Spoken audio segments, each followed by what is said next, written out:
Good morning બાળકો. Standard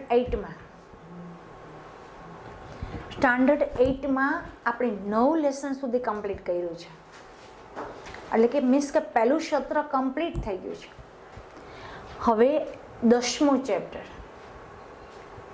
જે તરુણ અવસ્થા તરફ ચેપ્ટર સમજ્યા જેવું છે કે આપણી અવસ્થા માનવ શરીર છે, એમની અવસ્થા કેટલા તબક્કાઓમાં વહેંચાય છે ને એ તરફ આપણને લઈ જાય છે. તરુણ અવસ્થા શું છે, એની અંદર કેટલો બદલાવ આવે છે. બાલ્ય અવસ્થા, બાલ્યકાળ, બાળ અવસ્થાથી માંડી અને તરુણ અવસ્થા સુધી પહોંચવા માટે કેટલો સમય જોઈએ, અને તરુણ અવસ્થા કેટલા સમયની હોય છે. નર અને માદા બંનેની અંદર અલગ અલગ હોય છે. સ્ત્રી અને પુરુષ બંનેની અંદર, ગર્લ્સ અને બોયઝની અંદર અલગ અલગ હોય છે. તરુણ અવસ્થાની જે વય હોય છે એ અલગ અલગ હોય છે. તો તરુણ અવસ્થામાં જે બાળક પહોંચે છે તો એમાં કેટલો બદલાવ આવે છે, અવાજમાં શું ફેરફાર છે, એના શરીરોની અંદર કેટલો ચેન્જિંગ થાય છે, એ આ લેશનની અંદર આપણે શીખવાનું છે. અમુક વ્યક્તિનો અવાજ ઘેરો બની જાય છે, શરીરનો છાતીનો ભાગ પોળો થઈ જાય, સ્નાયુઓ પોળા બને છે.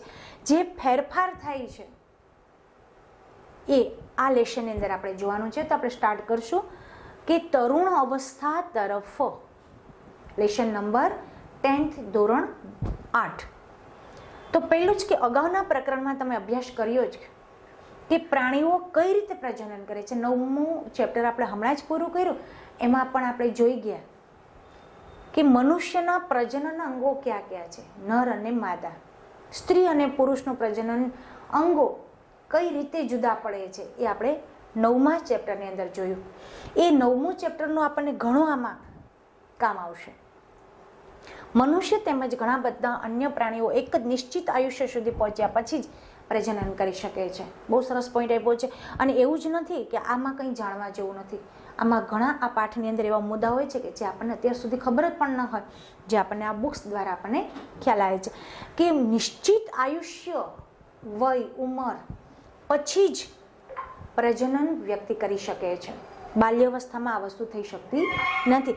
મનુષ્ય એક નિશ્ચિત આયુષ્ય પછી કેમ પ્રજનન કરી શકે છે? પાછો એવો પ્રશ્ન પૂછ્યો છે કે ભાઈ મનુષ્ય એવું કેમ કરી શકે છે કે એની ચોક્કસ ઉંમર થાય, તરુણ અવસ્થા પછીનો જે યુવાવસ્થા છે, યુવાવસ્થાની અંદર જ મનુષ્ય છે પ્રજનન કરી શકે છે, એવું કેમ છે ભાઈ?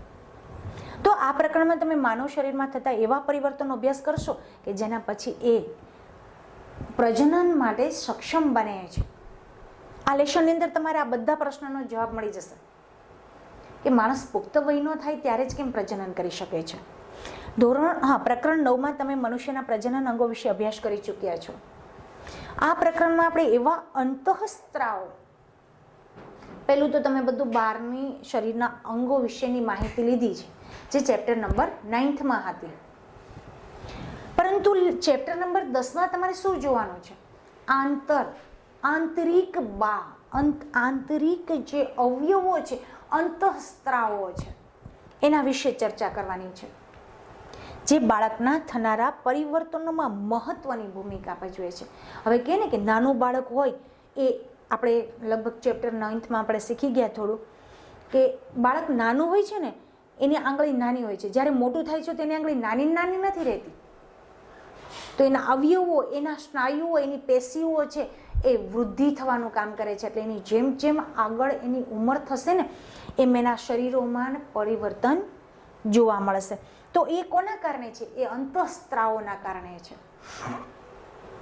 સ્વાદુપિંડ છે તો સ્વાદુરસ, યકૃત છે તો પિત્તરસ, એની અંદરથી આ બધા અંતઃસ્ત્રાવો છે જે બાળકના થનારા પરિવર્તનની મહત્વની ભૂમિકા ભજવે છે, જેના કારણે બાળકનો વિકાસ પુખ્ત બને છે. વિકાસ એટલે કે વૃદ્ધિ થાય છે. અંતઃસ્ત્રાવોને કારણે એ બાળક નાનું હોય એમાંથી મોટું થાય છે.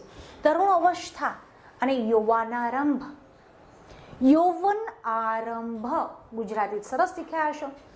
તો તરુણ અવસ્થા એટલે કે બાળક 10 થી 12 વર્ષનું થાય.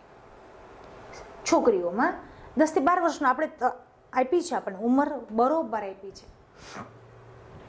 જ્યારે યૌવન આરંભ એટલે કે યૌવન આરંભ ક્યારે થાય છે? બુજો તેના 12 વર્ષનો જન્મદિવસ ઉજવી રહ્યો હતો. મિત્રોના ગયા બાદ બુજોને પહેલી પોતાના માતા પિતા સાથે વાતો કરતા હતા. હવે આ આખું આપણું જે સાયન્સ છે ને, એ બે વ્યક્તિ બુજો અને પહેલી કેવા પ્રશ્નો પૂછે છે અને એનો આન્સર આપણે એને સમજવાનો છે. તો આ બુજો ભાઈ છે એનો 12મો જન્મદિવસ ઉજવી રહ્યા હતા અને મિત્રો બધા ઘરે જતા રહ્યા ને ત્યારે એને મમ્મી પપ્પા સાથે વાતો કરતા હશે. પહેલી એક કન્યા વિદ્યાલયમાં અભ્યાસ કરે છે. બુજો ભાઈ છે, પહેલી બેન છે, અભ્યાસ કરે છે. તે હસવા લાગી કે તેને ટિપ્પણી કરી કે બુજોના કેટલાક મિત્રોને 1 વર્ષ બાદ મળી. જો પહેલી બેન શું કહે છે કે બુજો છે ભાઈ છે એમના મિત્રોને કે મેં 1 વર્ષ પછી જોયા, તો એમાં ઘણો ચેન્જિંગ થઈ ગયો હોય ને ભાઈ. તો તેઓની ઊંચાઈ એકાએક વધી હતી. 1 વર્ષ પછી આપણે કોઈ પણ વ્યક્તિને જોઈએ તો આપણે ઘરે કોઈ મહેમાન આવ્યું હોય તો આપણે એમ કહીએ ઓહો હોય તમારામાં તો ઘણો બદલાવ આવી ગયો. તો કે કેમ? તો કે મેં 1 વર્ષ, તો કે સામેની વ્યક્તિ કે ના રે ના ભાઈ કંઈ ફેર નથી પડ્યો. તો કે ના ના ભાઈ ઘણો ફેર પડી ગયો, કેમ કે ક્યારે જોયા હતા છે? 1 વર્ષ પહેલા જોયા હતા અને 1 વર્ષ પછી જોશો ને તેમાં ઘણો ચેન્જિંગ થશે. કોઈ પતલું પડી ગયું હોય, કોઈ જાડું થઈ ગયું હોય, કોઈને વૃદ્ધિમાં વધારો થયો હોય, લાંબુ કોઈ થઈ ગયું હોય ને ભાઈ, તો એવો પણ આમાં એકાએક વધારો આવી જશે. તો શું કહે છે? તેઓની ઊંચાઈ એકાએક વધી ગઈ અને તેમાંથી કેટલાકને તો મૂછો ઉગવાથી કાર્ટૂન જેવા દેખાતા હતા. જો વૃદ્ધિ થશે ને ભાઈ, શું કહે છે કે અમુક વ્યક્તિ તો છે એ મૂછો ઉગવાથી કાર્ટૂન જેવા દેખાતા હતા, કેમ કે એ તરુણ અવસ્થામાં પ્રવેશી ચૂક્યા હોય. તેની માતાએ તેને સમજાવ્યું કે છોકરાઓ મોટા થઈ ગયા છે. ખાલી આટલું જ શબ્દ બોલી ગયા કે ભાઈ હવે છોકરા નાના નથી, છોકરા શું છે? મોટા થઈ ગયા છે. જન્મના સમયથી જ વૃદ્ધિ ચાલુ થઈ જાય છે, પરંતુ 10 કે 11 વર્ષના આયુષ્ય પછી વૃદ્ધિમાં એકાએક ઝડપથી વધારે થવા લાગે છે. રાઈટ, બહુ સરસ. તમને જો ઉંમરનો એક ચોક્કસ આંકડો આપેલો છે કે જન્મથી જ માણસ જ્યારે જન્મે છે, માતાના ગર્ભની અંદરથી બહાર નીકળે છે ને, ત્યારથી જ એ નવજાત શિશુથી બાળકનામાં વધારો થતો જાય છે, વૃદ્ધિ થતી જાય છે. 10 કે 11 વર્ષનું આયુષ્ય પછી એકાએક ઝડપથી વધે છે, વૃદ્ધિ દેખાવા લાગે છે. શરીરમાં થનારા પરિવર્તન વૃદ્ધિ પ્રક્રિયાનો એક ભાગ છે.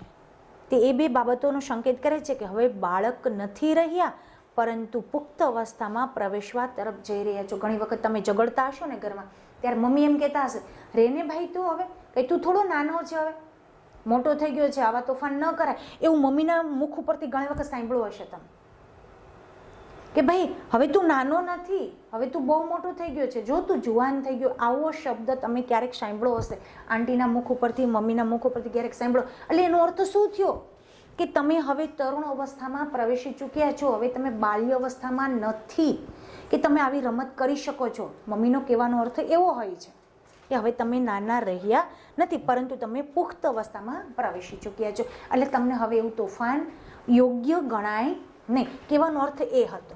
શરીરમાં જોવા મળતા આ પરિવર્તનની સમય મર્યાદા ક્યાં સુધીની હોય છે ભાઈ? એવું પણ બની શકે જો કે એવું જ નથી હોતું, એની પણ સમય મર્યાદા હોય છે. જીવનનો આ અલગ જ પડાવ છે કે જેમાં તમે બાળક નથી રહ્યા અને પુખ્ત પણ નથી. હું જિજ્ઞાસુ છું કે હું બાલ્યાવસ્થા, બાલ્યકાળ અને પુખ્ત અવસ્થાની મધ્યમ અવસ્થાનું વિશેષ નામ તરુણ અવસ્થા શું છે?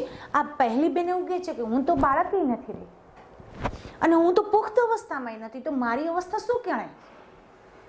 બહુ સરસ એનો ક્વેશ્ચન કર્યો છે. જો બાલ્ય અવસ્થા એટલે બાળપણ, પુખ્ત અવસ્થા એટલે અમારા જેવડા. તો એ વચ્ચેનો જે અવસ્થાનો પ્રકાર છે એને શું કહેવાય છે? આ બેન પ્રશ્ન પૂછે છે કે હું જાણવા માટે એટલી જિજ્ઞાસુ છું કે મારી અવસ્થા કઈ કહેવાતી હશે ભાઈ, કે જે 12 વર્ષથી શરૂ થશે, તો મારી અવસ્થા કઈ કહેવાતી હશે? બેનની અવસ્થાનો આપણે તરુણ અવસ્થા નામ આપશું. વૃદ્ધિ એ કુદરતી પ્રક્રિયા છે. આપણે એમ કહીએ છીએ કે કોઈ વામન સ્વરૂપ હોય છે. વામન એટલે કે ઠીંગણું હોય છે. ઘણી વખત એના હોર્મોન્સને કારણે, ગ્રોથ હોર્મોન્સ કહેવામાં આવે છે ને, ગ્રોથ હોર્મોન્સને કારણે એનો જીવનકાળ છે, એની વૃદ્ધિ અટકી ગઈ હોય છે. તો ઘણા વ્યક્તિ છે ને નીચાપણા હોય ને શું કરે છે ખબર, દોરડા કૂદતા હોય, પછી આમ ખેંચે ઉપરથી આવી રીતે, આમ એવી રીતે એની એક્સરસાઇઝ કરતા હોય છે. એ થતું નથી, પરંતુ વૃદ્ધિ છે ને એક કુદરતી પ્રક્રિયા છે. શરીરની અંદર આપણા હોર્મોન્સને કારણે વૃદ્ધિ થવી અથવા અટકી જવી એ તો એક કુદરતી પ્રક્રિયા છે. જીવનકાળની આ અવસ્થાના શરીરમાં એવા પરિવર્તન થઈને પ્રજનનની પરિપક્વતાને પ્રાપ્ત કરે છે, જેને તરુણ અવસ્થા તરીકે ઓળખવામાં આવે છે. હવે તમે પહેલો જ પ્રશ્ન આપણે કહ્યું હતું કે પ્રજનન કઈ અવસ્થા દરમિયાન કરી શકાય છે, કે શું કહે છે કે જીવનકાળ જેમ જેમ આગળ બાલ્ય અવસ્થામાંથી તમે જેમ જેમ તમારા શરીર વૃદ્ધિ કરશે ને એમ પરિવર્તન થઈ પ્રજનન પરિપક્વતા પ્રાપ્ત કરશે, જેને શું કહેવામાં આવે છે ભાઈ, તરુણ અવસ્થા તરીકે ઓળખવામાં આવે છે. તરુણ અવસ્થાનો પ્રશ્ન પૂછાઈ શકશે, ખાસ ધ્યાન રાખજો, અંડરલાઈન કરતું જવાનું. જેના ઉપર વધારે પ્રેશર આપું છું, એકને એક લીટી 5-6 વખત બોલતા હોય અને એ મુદ્દો વ્યવસ્થિત સમજાવતા હોય એટલે એનો અર્થ એવો કે એ પૂછાવવાનું જ હોય, મીન્સ કે એનો પ્રશ્ન થઈ શકે, એનો MCQ નીકળી શકતો હોય. કે તરુણ અવસ્થાનો કયો સમયગાળો છે, તો તરુણ અવસ્થા લગભગ 11 વર્ષની ઉંમરથી પ્રારંભ થઈ 18 વર્ષ અથવા તો 19 વર્ષ સુધીની હોય છે.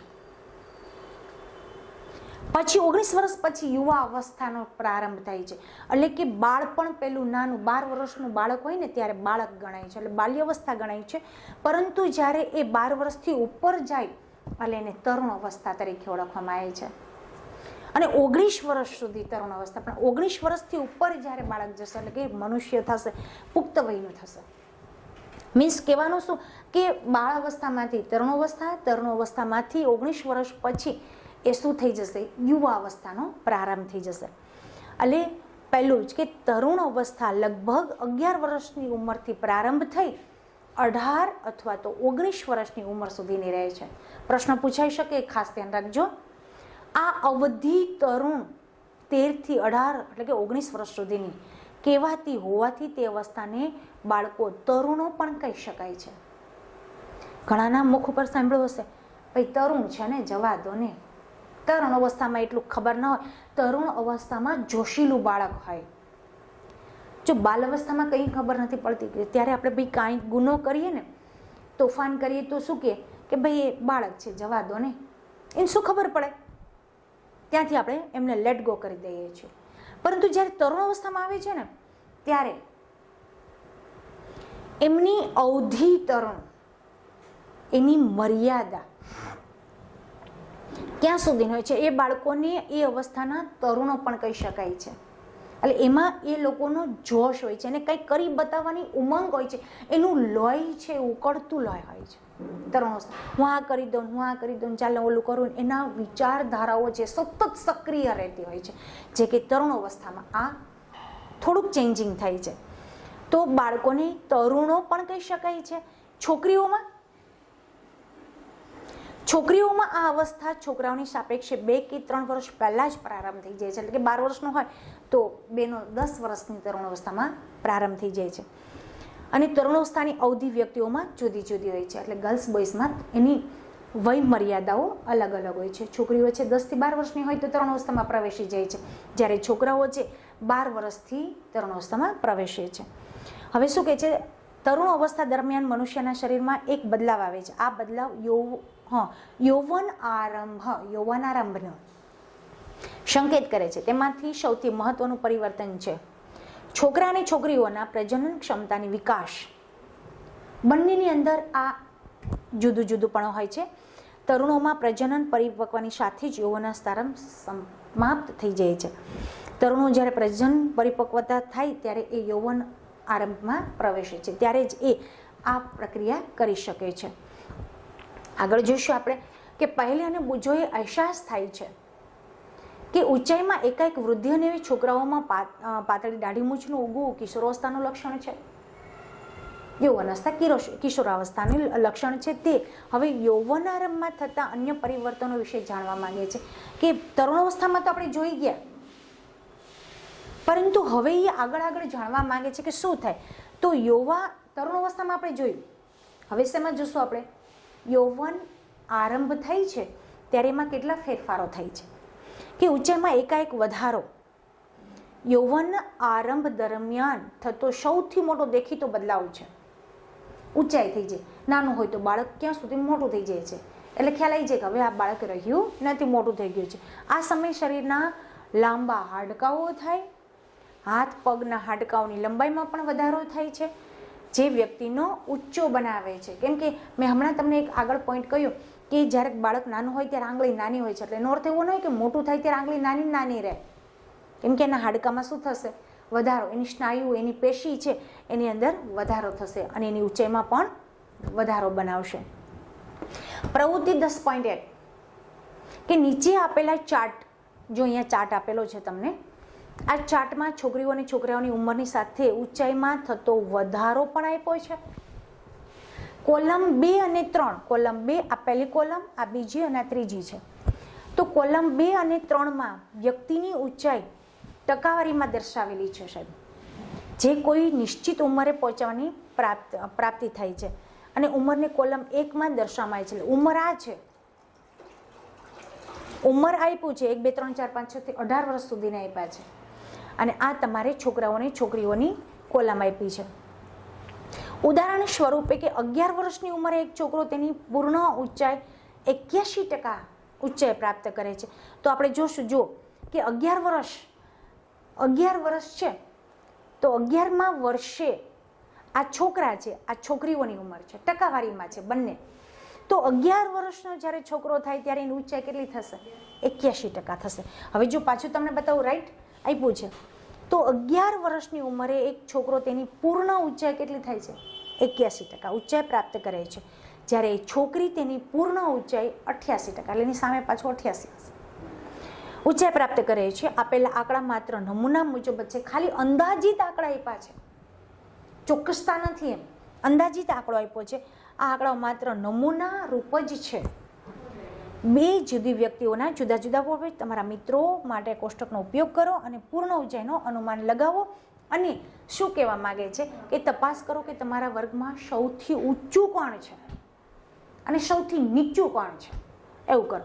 તો મેં તમને હમણાં જ આપણે કોલમ સમજાવી કે અહીંયા કોલમ 1 ઉપર ઉંમર છે, પૂર્ણ ઊંચાઈની ટકાવારી છોકરાઓની છે અને છોકરીને આપણે 11 ઉપર જોયું તો 81 ને સામે 88, રાઈટ.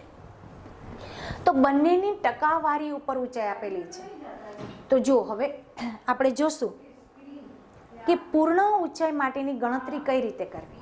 સેન્ટીમીટરમાં કરવાની છે કે પૂર્ણ ઊંચાઈ માટેની ગણતરી સેન્ટીમીટરમાં કરવાની છે. વર્તમાન ઊંચાઈ સેન્ટીમીટર, વર્તમાન ઉંમરે પૂર્ણ ઊંચાઈ ટકાવારીમાં ઇન્ટુ શું, આ એનું સૂત્ર છે કે તમારે ટકાવારી કઈ રીતે કરવી. તો ચાર્ટમાં આપેલા નમૂનાના આધારે એક ઉદાહરણ જોશું આપણે, એટલે તમને ખ્યાલ આવી જશે. એક છોકરો કે જેની ઉંમર 9 વર્ષની છે, એક છોકરો એટલે 9 વર્ષની ઉંમર છે, તેની ઊંચાઈ કેટલી છે ભાઈ? 120 સેન્ટીમીટર છે. વૃદ્ધિકાળનો અંતિમ તબક્કા પર તેની અંદાજિત ઊંચાઈ કેટલી હશે? તો તમારે 120 ઊંચાઈ છે એને ઉપર મૂકવાની છે, બરાબર. 9 વર્ષની આપણે જોશું ને તો 75% હશે. ચાર્ટમાં કહીએ છીએ કે ઉંમર કેટલી છે તો કે 9, તો 9 વર્ષે એ ભાઈની ઉંમર કેટલી હશે? તો છે 75%, રાઈટ ને. આ છોકરો છે એટલે એની 75% હશે, રાઈટ. તો 75% છે એટલે 120ના છેદમાં કેટલા આવશે? 75 અને ઇન્ટુ સૂત્ર પ્રમાણે 100. હવે તમે આમને ઇન્ટુ કરી નાખશું 12,000 ને આપણે કેટલા વડે ગુણશું? ભાગી નાખશું 75, 75 વડે આપણે ડિવાઈડ કરી નાખશું તો તમને કેટલા મળશે? 160 સેન્ટીમીટર ઊંચાઈ તમને મળી રહેશે. હવે આપણે આગળ જોશું કે પ્રવૃત્તિ 10.1માં આપેલી માહિતીનો ઉપયોગ કરી એક આલેખ બનાવો. ઉંમરને ક્યાં બતાવશો તમે? તો કે એક્સ ઉપર, આ ઉંમર છે ગર્લ્સ બોયની, અક્ષ પર, અને ઊંચાઈને વૃદ્ધિની ટકાવારી વાય ઉપર.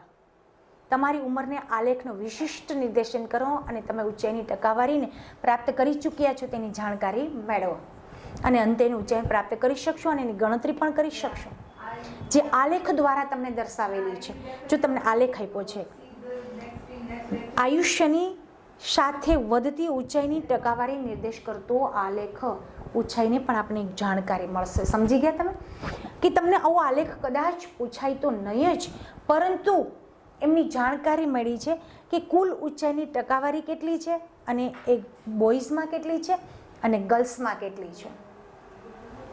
સમજી તો શું કહે છે કે જો અહીંયા ઉંમર છે 8, 9, 10, 11 થી 12 થી 18 વર્ષની ઉંમર સુધીની આપી છે, જ્યારે અહીંયા શું આપી છે એની ટકાવારી આપી છે. તો તમારે જોતું જવાનું કે 8 ઉંમરમાં છોકરાઓની કેટલી છે, તો કે 72 જેટલી હશે, કેમ કે 70 થી ઉપર છે એટલે 72 જેટલી બોયઝમાં હશે, જ્યારે ગર્લ્સની અંદર છે એ 8 વર્ષની ઉપર કેટલી હશે એ જોતું જવાનું. પછી છોકરાઓની 9 વર્ષે કેટલી હોય એટલે પોઈન્ટ કરતું જવાનું અને પછી એને રેખાંકિત કરવાનું છે. એટલે આ તમારે જે છે એ છોકરાઓનું છે અને સ્કાય કલર છે એ બધી છોકરીઓની રેખાંકિત. ઉંમર એ તમારી પાસે છે અને આંકડો પણ તમારી પાસે છે, એટલે બંને જોતું જવાનું અને પોઈન્ટ કરતું જવાનું, પછી રેખાંકિત કરવાનું છે. એટલે જોવાનું છે કે નાની ઉંમરમાં છે એ છોકરીઓ વધારે, નાની ઉંમર એટલે કે યુવા અવસ્થા સુધી છોકરીઓ વધે, યુવાવસ્થા પછી છોકરાની લંબાઈ વધશે, ત્યાં સુધી છોકરીઓ વધશે. તમે જોઈ શકો છો, જુઓ રાઈટ, કેમ કે આ શું છે તો કે ભાઈ આ છોકરાઓની, આ છોકરીઓની છે, આ છોકરાઓની છે, બંનેની અવસ્થા છે એ ચેન્જિંગ જોવા મળશે, બંને એક સરખા ઊંચાઈમાં થશે નહીં. તો શું કહે છે કે આયુષ્યની સાથે વધતી ઊંચાઈની ટકાવારી નિર્દેશ કરતો આ લેખ ખાલી જાણકારી પૂરતી છે કે તમારી ટકાવારી કઈ રીતે વધે છે. શરૂઆતમાં છોકરીઓ કે છોકરાઓની સરખામણીમાં વધારે ઝડપીથી વધે છે. હું હમણાં જ બોલી કે શરૂઆતમાં એટલે કે નાની અવસ્થા હોય ને, બાલ્ય અવસ્થાથી તરુણ અવસ્થા, ત્યારે છોકરાઓ અને છોકરીઓની સરખામણી ઝડપથી વધશે. પરંતુ 18 વર્ષની ઉંમર સુધી બંને પોતપોતાની મહત્તમ ઊંચાઈ પ્રાપ્ત કરી લે છે. એટલે કે જ્યારે એ યુવાન આરંભ થશે ને ત્યાં સુધી પોતાની ઊંચાઈ એ પ્રાપ્ત કરી લેશે. અલગ અલગ વ્યક્તિઓની ઊંચાઈમાં વૃદ્ધિનો દર પણ જુદો જુદો હોય છે. કેટલાક યુવાના રંભથી તીવ્ર ગતિથી વધે છે. ઘણા હોય ને તો એમ થાય કે ઓહ, આ તો ગયા વર્ષે સાવ નાનકડો દેખાતો હતો, અત્યારે તો જો કેવડો મોટો બધો બની ગયો છે. એટલે ઘણાય છે એના હોર્મોન્સને કારણે ખૂબ જ ઊંચાઈ વધતી હોય છે, અને ઘણાય છે એ નાના વામનતાપણું હોય છે, ધીમી ગતિ પડી જાય છે. એની વધવાની ગતિ કેવી થઈ છે? ધીમી. જ્યારે કેટલાક ધીરે ધીરે વૃદ્ધિ પામે છે. હું ચિંતિત છું કે હું ઊંચી તો થઈ ગઈ છું, પરંતુ મારી શરીરની તુલનામાં મારો ચહેરો કેવો દેખાય છે. નાનો આ બેન કેવા ચિંતા કરે છે કે હું ખૂબ ઊંચી તો થઈ ગઈ પણ મારો ચહેરો છે એ પપૈયા જેવડો છે, તો હું શું કરું? પહેલી ચિંતા કરવાની જરૂર નથી. શરીરના બધા અંગો સમાન દરે વૃદ્ધિ કરતા હોતા નથી. ઘણા એમ કહેતા હોય છે કે મારે ભાઈ જો તો ખરા હાથ પગ કેટલા જાડા છે પણ અહીંથી ગરદન હાવ પતલી છે, તો બધા શરીરના અંગો એકસાથે વૃદ્ધિ ન કરી શકે. ક્યારેક ક્યારેક તરુણાઓનો હાથ પગ શરીરને અન્ય અંગોની સાપેક્ષમાં મોટા દેખાય છે. જો શું કહે છે, ક્યારેક ક્યારેક તરુણો એટલે શું થઈ જાય, આપણે હમણાં જ વાત કરી હતી ને, તરુણાવસ્થા. તરુણોના હાથ પગ શરીરની અન્ય અંગોમાં મોટા દેખાય છે. કેવડા હથેળી હોય છે, ઘણાના તો શૂઝના માપ ન મળતા હોય, ઓહો આવડો મોટો પગ, એની ઉંમર પ્રમાણેનો પગ મોટો હોય છે. એટલે કે એવું નથી હોતું કે શરીરના બધા જ અંગો એકસાથે વૃદ્ધિ કરતા હોય છે, પરંતુ બીજા ભાગો ઝડપથી વૃદ્ધિ કરીને શારીરિક પ્રમાણે સંતુલિત કરે છે. પરિણામે શરીર કેવું બની જાય છે? ધીરે ધીરે સુડોળ એટલે કે વ્યવસ્થિત એક સરખું બની જાય છે. તમે નોંધ્યું છે કે કોઈ વ્યક્તિની ઊંચાઈ તેના પરિવારમાં કોઈકના કોઈક સભ્યો સાથે મળતી જ હોય છે. એની જનીનિક દ્રવ્યની અસરને કારણે હોય છે.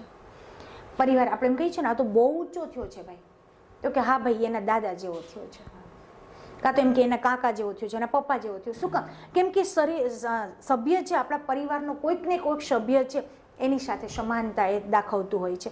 તેનું કારણ શું છે? ઊંચાઈ માતા પિતા દ્વારા જનીનો પર આધારે છે. મેં હમણાં તમને કહ્યું કે જનીનો ઉપર આધાર રહે છે, એના લક્ષણો આનુવંશિકતા ઉપર આધાર રહેતા હોય છે. પરંતુ વૃદ્ધિના આ વર્ષોમાં ઉચિત પ્રકારનો સંતુલિત આહાર આવશ્યક. એમના માટે પણ જે માણસ વધે છે એની વૃદ્ધિ નાની રહે છે, એનું કારણ શું છે? એક તો પોષક આહાર. જો તમે સંપૂર્ણ આહાર લો ને તો તમારી વૃદ્ધિ બધા અંગોની એક જ સરખી થશે. પરંતુ જો સમતોલ આહાર તમારી અંદર નહીં હોય તો તમારું શરીર વૃદ્ધિ છે એ અટકી જશે. એટલે મેઇન તમારું કારણ એ છે કે તમારું વૃદ્ધિમાં સમતોલિત આહાર આવશ્યક છે. તે હાડકાં, સ્નાયુ અને શરીરના અન્ય ભાગોને યોગ્ય રીતે વૃદ્ધિ કરવા માટે પર્યાપ્ત પોષણ પૂરું પાડે છે. અને શું કહે છે, તેઓની તરુણોની પોષણ આવશ્યકતાઓના વિષયમાં પ્રકરણ આપણે આગળ અભ્યાસ કરીશું.